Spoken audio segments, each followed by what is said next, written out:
Llywelyn oedd Gilydd, ci ffyddlon iawn, aeth y ddau i bobman, ei dyddiau yn llawn.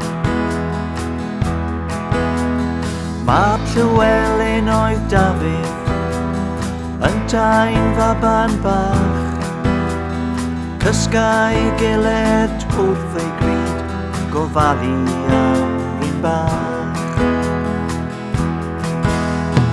Gilydd, Gilydd, Gilydd y ci, hapus oedd yn rhedeg, ni'n gwarchod y babi.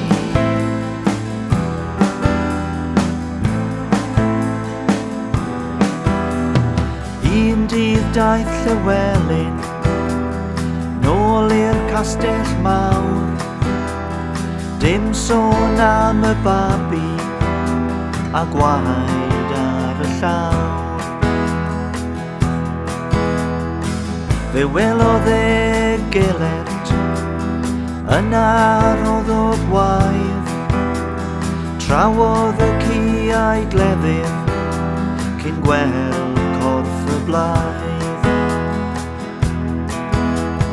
Gilydd, Gilydd, Gilydd y ci, hapus oedd yn rhedeg, ni'n gwarchod y babi.